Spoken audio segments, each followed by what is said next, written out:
Liverpool beat Brighton 2-0 at Anfield on Saturday, and the performance I thought it was an enjoyable game, I'd say. And I guess the standout player from that match, having scored two goals, would obviously be Hugo Ekitike. And I'm just wondering, David, whether you now think that after his performance and after his performances this season, whether you think that Hugo Ekitike has firmly established himself as Liverpool's main man ahead of even Mohamed Salah and Alexander Isak.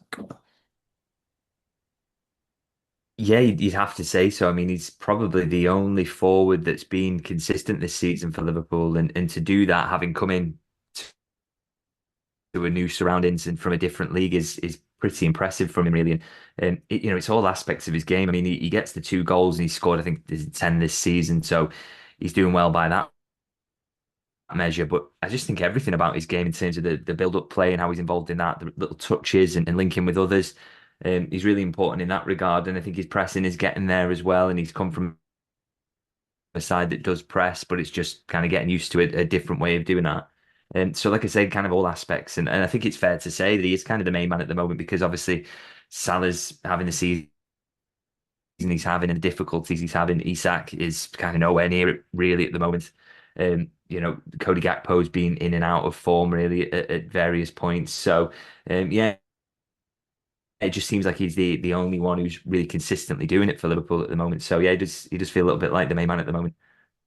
Well, after the win, Liverpool are now only 2 points from Chelsea in fourth place. And I wanted to ask you whether you think that Liverpool, based on their recent showings, their recent performances, do you think that they have enough to maybe claw that gap back on Chelsea? Because I know the gap is really small, but as we've talked about, teams who are competing for the Champions League and especially for that fourth place spot, they're not exactly the most consistent, and that does include Liverpool.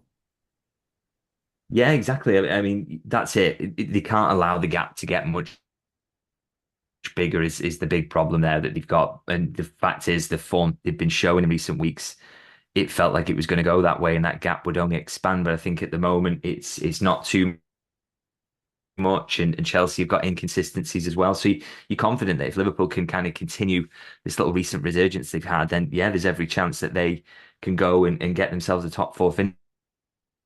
But they have to do it now. They have to do it consistently, and they've had this decent run recently. But of course, there's been a couple of draws in there as well that have been disappointing. So it's about putting consistent wins together, I think, to kind of overhaul anyone in that top four race. So that's the really important thing here.